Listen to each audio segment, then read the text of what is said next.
Officials provide an update on the toxic train derailment's environmental impact in East Palestine. And today marks 1 year of war in Ukraine, how countries respond to the grim milestone. And in sports, we're live at Federal Hocking High School for some Southeast Ohio basketball.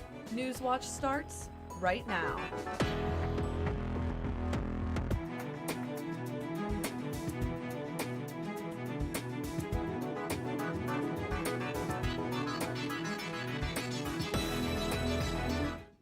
Good evening, I'm Juliana Colant. Welcome to Newswatch, your source for news impacting Southeastern Ohio. The Ohio Department of Natural Resources estimates nearly 44,000 aquatic animals are dead since a toxic train derailment in East Palestine. In a new report, ODNR looked at the health of aquatic animals in a 5-mile radius of the site. ODNR says 39,000 of those dead animals are minnows, and the other 5,500 are small fish and crayfish. Director of ODNR, Mary Mertz, says a majority of these fish were killed in the immediate aftermath of the derailment. Mertz says fish are already returning to local streams. We haven't seen any additional signs of aquatic life suffering, and in fact, we have seen live fish already return to Leslie Run. The report is released alongside new photos from the Ohio Environmental Protection Agency. The Ohio EPA has placed pumps on the banks of Leslie Run in East Palestine and are enforcing wash oxygen into the water. In a tweet, the Ohio EPA says pumping oxygen into the water is a proven technique to improving water quality downstream. Both agencies say they are continuing to monitor water levels. A couple is in custody after deputies were alerted of a possible child abuse case involving 5-week-old twins in Portsmouth. A social worker from Nationwide Children's Hospital contacted the Scioto County Sheriff's Office about a possible child abuse case on Monday. Detectives were told the babies had severe injuries and both parents were arrested. 20-year-old Cody Alexander Ronald Allen and 27-year-old Sue Ann Carter were charged with 2 counts of felonious assault and 8 counts of endangering children. Both are being held on a $340,000 bond. Good evening, everyone. I'm lead forecaster Erin Ashley, and taking a look at our beautiful campus, you can just see that sun is starting to make its way down the horizon. Those street lamps have in fact kicked on, but those temperatures are looking still pretty nice, a little bit more seasonal, contrary to what we saw yesterday. So definitely bundle up if you're heading out the door anytime soon for maybe some dinner plans or some late night evening plans for your Friday night as well. Again, so if we go ahead and look at the regional and satellite, you can see that we do have a couple stray clouds that are from this system down here in the south, but we are in this kind of weird middle part to where we're having this warm, moist air from the south, kind of combining with this cold, almost polar air from the north, kind of making this little, almost like a, I don't know, a V shape towards like a beeline straight to our area. So I'll talk about where we might wake up to for an early Saturday, maybe snow shower, rain shower. I'll talk about it in my full forecast, but for now, back to you, Juliana. Thanks, Erin. The Myrtle trial of the disgraced former South Carolina attorney continues, what Alex Murdaugh is saying in his defense. And what the United Nations are doing after 1 year of war in Ukraine. These stories and more when Newswatch returns. Black Broadway, a proud history, a limitless future. Join us for an unforgettable concert celebrating iconic performances and roles made famous by Black actors. We pay tribute to this rich history and lift up the next generation of Black Broadway stars with performances and appearances by Corbin Bleu, Nikki Renee Daniels, Stephanie Mills, Brian Stokes Mitchell, and more with the American Pops Orchestra, only on PBS. Tuesday at 8 on WOUB. Next time on Antiques Roadshow, did this former NASA employee's Apollo collection skyrocket in value over the years? I was in quality control. I tested everything. So that's the serial number sticker. Yes. Off of the Apollo 11 command module. Yes. You realize that space nerds everywhere are going crazy right now. Well, I hope so. Find out next time on Antiques Roadshow from Palm Springs, California. Monday at 8 on WOUB. Why Chillicothe? Why this area? For some reason, this became a mecca for what was probably a religion, what we call Hopewell culture. We'll never know the reason that this was so important to certain people and why that developed, but it's certainly a beautiful place for it to have happened.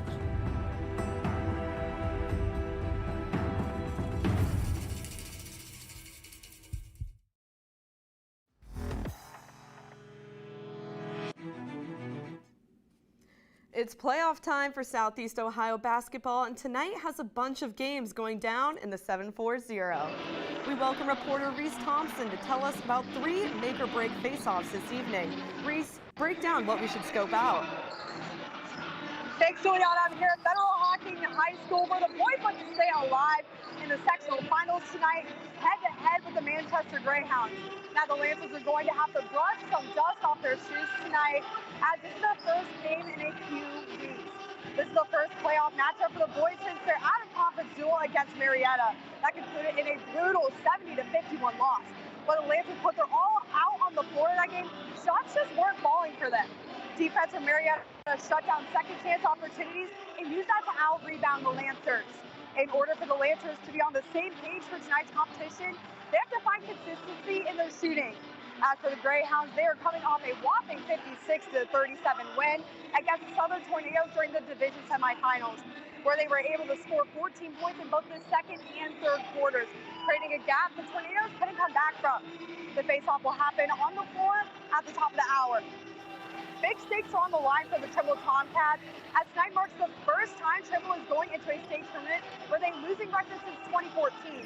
The Tomcats hit the road to face off the Eastern Eagles, who stand 11-10 overall, while Trimble is 10-11, standing as the 10th seed in the district, which is the lowest seed since 2014 as well. Whoever moves forward in tournament play after tonight will set the challenge the winner of the Federal Hocking versus Manchester tussle. If Trimble comes out on top, it will be their 10th season in a row, winning at least one playoff game, leaving the possibility of a third clash with Federal Hocking this season. On the other hand, if Trimble loses, it will be the first time not winning a singular playoff game since 2013. Stay tuned for that matchup at the top of the hour as well. We're not done yet. Waterford is ready to rock and roll on their way to a big-time matchup against the Western Indians. The 9C Wildcats are 13-9, coming off a third-place finish in the TBC Hocking, taking on the 8th seed team that made it all the way to the Elite 8 in the Division 4 last season. One thing these teams have in common is 2 opponents. They both beat South Gallia and also lost to Federal Hocking by more than 20 points. With a new head coach for the Wildcats, this will be the first playoff game for DJ Cunningham, who was formerly a Wildcat player for the team back in the day.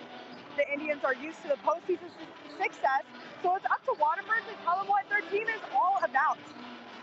Whoever comes out strongest of this matchup plays the winner of the 1-seed Leesburg Fairfield versus 16-seed Willowwood Science Valley tonight.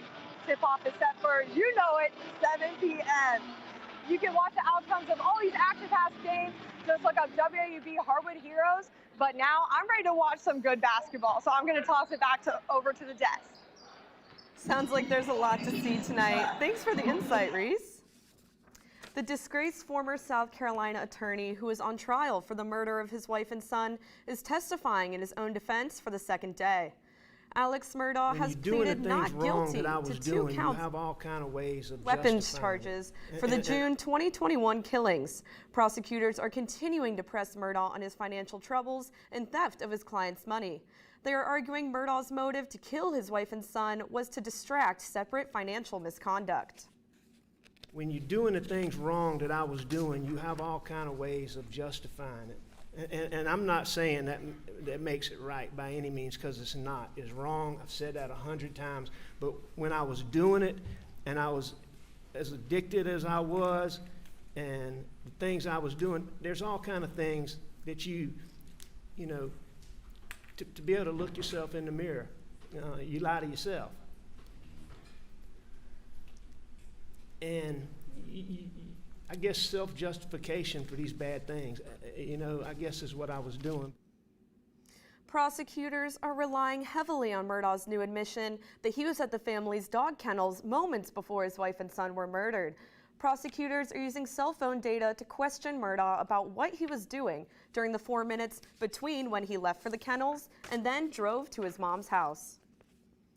President Joe Biden met virtually with G7 leaders and Ukrainian President Volodymyr Zelensky today.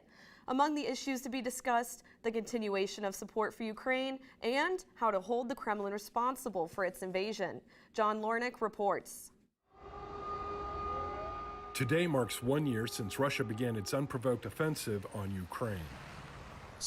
In the east, it's very difficult, painful, but we are doing everything to withstand it. As for the south, in some places the situation is quite dangerous, but our troops have the means to respond to the occupiers. The U.S. has been lending assistance to the Ukrainian resistance since the war began. We're going to continue to look at what is necessary and make sure that we provide what is necessary, that Ukraine has what it needs to succeed on the battlefield, so it is in the best possible position to secure its sovereignty and territorial integrity. Symbols of support for Ukraine are also seen across the Atlantic, where some European landmarks, including the European Parliament in Brussels, are lit up in the colors of the Ukrainian flag. I want people to unite among us and to unite and basically to fight back this atrocity which Russia is doing to us. On Thursday, the UN General Assembly approved a resolution that condemns the Russian invasion, calling for a withdrawal of Moscow's troops, with 141 votes in favor, 7 against, and 32 abstentions. China, among the abstentions, released a 12-point document on Friday that calls for ending the war and resumptions of peace talks. It's much bigger than Ukraine. This war is actually changing the way we as Europe function and maybe the world functions. I'm John Lawrence reporting. The United Nations met today as well. U.S. Secretary of State Antony Blinken is calling on the international community to not let Russian President Vladimir Putin's war crimes, quote, become our new normal. The foreperson of the Atlanta-based grand jury that investigated former President Donald Trump's attempt to overturn the 2020 election says multiple indictments will be recommended. John Lornick reports. Dylan was a very, very wholesome person. He had a great sense of humor, too. Lying in his hospital bed, recovering from being shot, our photographer Jesse Walden remembers Dylan Lyons. Dylan wasn't just a coworker to Jesse. He was a friend. Dylan and I got very, very close. The two started at Spectrum News 13 around the same time last year. They got paired on the night shift together. Jesse describes him as a go-getter, happy to be doing what he loved. He had a very strong sense of justice. He would really want everyone to follow the rules when it came to people with power. Jesse says Dylan adored his other half. He'd talk about her a lot. It was almost sweet to a fault about her. As Jesse works to process the unimaginable, he has a long road ahead. He's hoping to be out of the hospital in the next day or two. Then it's likely months of recovery. But even with all of that, he's still himself, keeping in the best of spirits he can. So appreciative of the support he's getting from loved ones, old coworkers, even strangers. Every step of the way, I've been blessed. You know, just people care. Dylan Lyons was 24 years old. A 19-year-old suspect has been taken into custody. Authorities are still working to determine the motive in the shootings. The foreperson of the Atlanta-based grand jury that investigated former President Donald Trump's attempt to overturn the 2020 election says multiple indictments will be recommended. John Lornick reports. The roughly 7-month probe into former President Donald Trump's actions in Georgia after the 2020 election ended last week. We heard a lot of very compelling things, like a lot of very compelling evidence, a lot of very interesting things, and things that we didn't expect. But the matter is far from closed. Georgia grand jury foreperson Emily Coors says the panel is recommending multiple indictments. Coors didn't give specifics, but we definitely heard a lot about former President Trump, and we definitely discussed him a lot in the room. And I will say that when this list comes out, there are no major plot twists waiting for you. the former president has repeatedly denied any wrongdoing regarding the matter and claims the investigation was politically biased. He also released a statement last week saying he was exonerated by the grand jury. If what he was talking about was our statement where we indicated that there was no evidence of widespread fraud or widespread vote fraud in the Georgia 2020 election. That might have been what he meant. It's now up to Fulton County District Attorney Fonnie Willis to review the recommendations and make charging decisions. If she has over 12 recommended indictments, that also means she has the ability to potentially flip some of those people. I'm John Lawrence reporting. Justice Department Special Counsel Jack Smith says he is investigating Trump's attempts to overturn the 2020 election, his role in the January 6, 2021 insurrection, and his possible mishandling of classified material. California sees unusually cold temperatures as a winter storm approaches. What is happening in the West? Still ahead. Spring has sprung in Southeast Ohio, or so we thought. I'll talk about how I'm tracking our next warm-up in my full forecast. Meanwhile, check us out on social media, on YouTube, Instagram, as well as Twitter.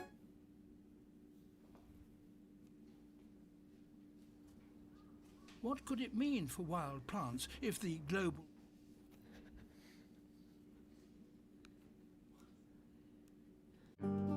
We are at Adena Mansion and Gardens. This is where Ohio history began. They're in their writing talking all night long about what they wanted Ohio to be. What type of state did they want Ohio to be? They wrote the Constitution, came out and saw the sun coming up over the Mount Logan Range. That is the inspiration for the Great Seal of Ohio.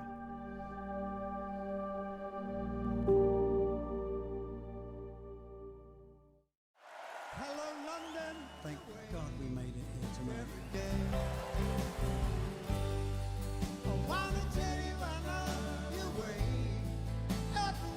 Not a bad start to the day.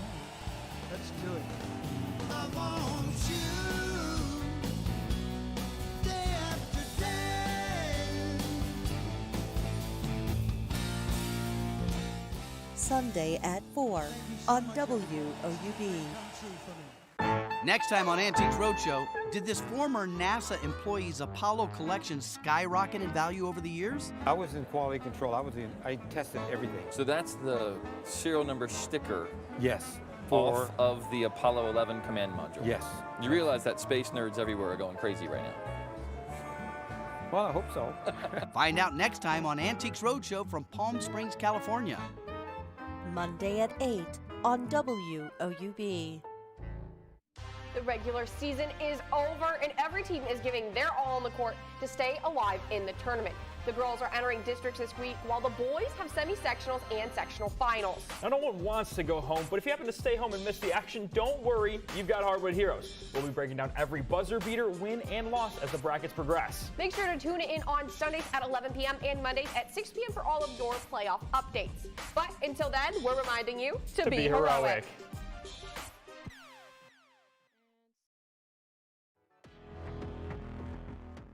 Welcome back to Newswatch Southeastern Ohio. We woke up to much cooler conditions this morning than we saw yesterday. Yesterday we had temperatures, wait for it, right there, 70 degrees. Super weirdly warm for this time of year, unseasonably, but we had a cold front that made its way into the area overnight. Go ahead and pull it up right here, actually. There it is. It has since moved out towards the east, but with that, we had very windy conditions overnight and a dramatic drop in temperature, almost 50 degrees of a drop. It was kind of insane, honestly. But right now we're looking at mostly cloudy skies. We have some stray clouds stemming up from these low pressure systems, and that's just kind of making things a little bit more cloudy as we head into the nighttime hours. We're also looking at the effects of some high pressures tomorrow, so that's going to sort of drop down into our area. You might see a patch of sun or two tomorrow, but again, clouds are going to be the trend heading throughout the door tomorrow. So I go ahead and zoom in, put away those clouds, see if there's any precip happening in our area right now. There's really not much happening as far as rain goes, but that is likely to change overnight. We're tracking a brief disturbance. These clouds right here, as that high pressure just scoops down into the area, it's going to carry a lot of that moisture with it. And so we're going to wake up to a chance for some snow. We're still trying to track the timing of that as well as temperatures to really get you a better forecast as to like, hey, is it going to be snow or rain? Right now we're looking at rain with temperatures remaining above freezing. So today we saw a high of 45 degrees, partly sunny skies, and that low tonight is going to get well below freezing. That's where that chance for snow is going to appear. And so again, mostly cloudy skies tonight, and we're going to wake up tomorrow for that chance of snow showers. Again, it really depends on that temperature and how warm the area, how warm the temperatures of the air is down by the surface. And so if that temperature were to climb out of this 28 range early on before that moisture arrives, this is going to show up as rain. But if it stays around 28 degrees, that's where you're going to see the snow showers. So again, tomorrow we're going to climb into the low 50s for the majority of the area. And so if you go ahead and pull up the surface analysis, you can see that it mainly takes the form as rain. Like I said, because of those temperatures being pretty warm in the low 50s. Again, that high pressure is going to be the source. It's going to push all this moisture up into the area and following close behind it. That's what is going to be the cause for maybe some patches of sun later on into the day tomorrow. Again, tomorrow night we're still seeing a chance for rain with all that moisture just being brought up from the Gulf. But by Sunday, expect not too much precipitation heading throughout the door, but our next chance for rain does appear with a warm front stemming from the north. So I'll go ahead and pull up our weekend forecast. There it is right there for you. Temperatures climb into the upper 50s to lower 60s. And Monday, we're tracking our next chance for rain with the passage of a warm front. So here is a good look at your weekend, and then go ahead and look at the 7-day outlook. Again, we're going to warm up unseasonably warm on Monday because of that warm front, but I'll talk about in my final forecast how that's going to translate into how you can prepare. Back to you at the desk, Juliana. Thanks, Erin. I'm personally hoping I can keep my winter coat in the closet just a little bit longer. On the other side of the country, though, some Californians are getting the chills. The first blizzard warning ever is being issued by San Diego's branch of the National Weather Service. Southern California mountain areas are expecting historic and treacherous conditions, but even coastal communities could see a weird taste of winter weather. Mike Valerio has the latest. In the City of Angels, yes, that is the Hollywood sign, and yes, that is winter weather. Not enough for snow angels near the Walk of Fame, but enough for frozen precip across Southern California to, well, freak people out. It's like a blizzard down the hill, and then when I came back up going northbound, I saw a hit and run right in front of me. In its first ever blizzard warning, the National Weather Service in San Diego says mountains in San Bernardino County could see 3 to 5 feet of snow through Saturday morning. Blizzard warnings seen here in orange are also issued for parts of Los Angeles and Ventura counties through Saturday afternoon. Winter storm warnings in pink cover much of the state. It's been a long time since we've had snow like this. After sleet fell near palm trees and movie studios in Culver City, the National Weather Service forecasts areas close to the coast could see cold rain transitioning into some accumulating snowfall. There's already plenty of powder here in Los Gatos up in Northern California. But for Southern Californians, authorities say the worst impacts and snow cameos are in the forecast for Friday afternoon through Saturday morning. In Los Angeles, I'm Mike Valerio. Exhibition blooms at the Decorative Arts Center of Ohio. Stay tuned to WOUB. Here's a look at what's coming up tonight on your public television station.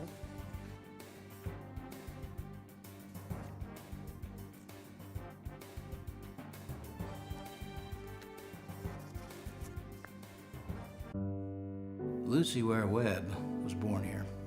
As a young lady, as the wife of the governor, as the wife of the president of the United States, she's always the same person. Just a terrific lady. As residents of Chillicothe, we're very, very proud of her. To have a person of that character to represent this community, small as it is, in the White House.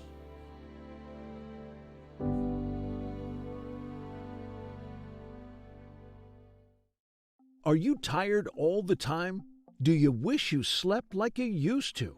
Poor sleep is an underlying cause of many chronic diseases, including heart disease, obesity, diabetes, mood imbalances, and so much more. Carmen Meyer takes a food-first approach to getting a good night's sleep. Please join me, Carmen Meyer, and learn what to eat and when to eat it in Eat to Sleep. Saturday at 4 on WOUB. The regular season is over, and every team is giving their all on the court to stay alive in the tournament. The girls are entering districts this week, while the boys have semi-sectionals and sectional finals. Now, no one wants to go home, but if you happen to stay home and miss the action, don't worry, you've got hardwood heroes. We'll be breaking down every buzzer beater, win, and loss as the brackets progress. Make sure to tune in on Sundays at 11 p.m. and Mondays at 6 p.m. for all of your playoff updates. But until then, we're reminding you to be heroic.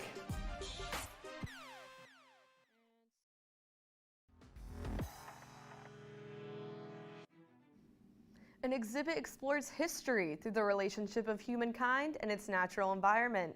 Newswatch reporter Peyton Simjak has more on the new exhibition at the Decorative Arts Center of Ohio. Walk in the Flower Power Flora and Fashion exhibition and you are hit with a sea of vibrant color. Dresses, buttons, and accessories with floral motifs fill the rooms. It's the first time the Decorative Arts Center of Ohio is putting on an exhibition in partnership with the Historic Costume and Textiles Collection at The Ohio State University. The exhibition's curator, Gail Streggy, says the piece's time periods are not the main element. We're really not concentrating on, oh, this type of floral motif was used here and this type of floral motif was used there. Executive Director of the Decorative Arts Center, Jason Crable, says Streggy has done an incredible job engaging people with the collection while teaching them something. They encourage so much conversation about, oh, I remember my grandmother's button collection, and oh, this looks like something, right? There's so many points of engagement throughout the exhibits that I think are really, really powerful and really engaging for folks. Streggy says the exhibition opening fell at the perfect time of year. This would at least be something that would brighten things up significantly and maybe, have people think that, yes, spring is coming and, be kind of happy and hopeful.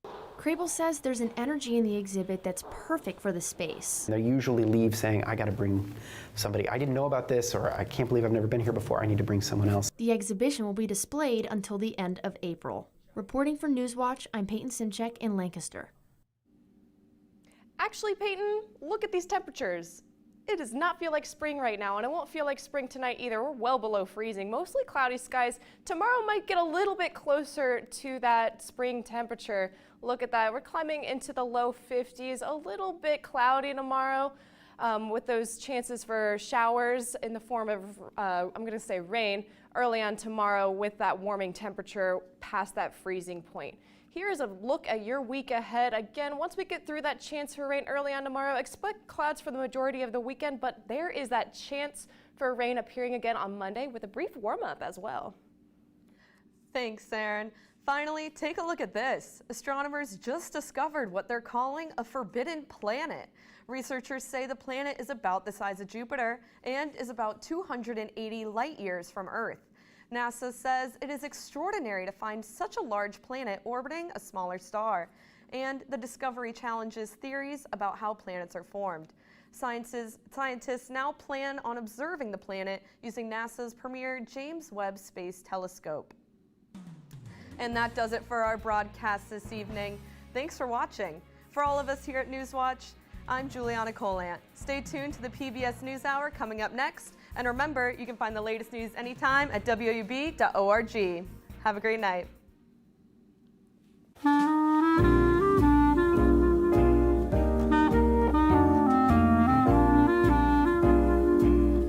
Support comes from Snyder Strode Jarrett Financial in Athens, providing investment and retirement planning assistance to Southeast Ohio for over 50 years. Snyder Strode Jarrett, not just another financial firm. More information at ssj.finance. Support comes from Vinton County National Bank, whether it's making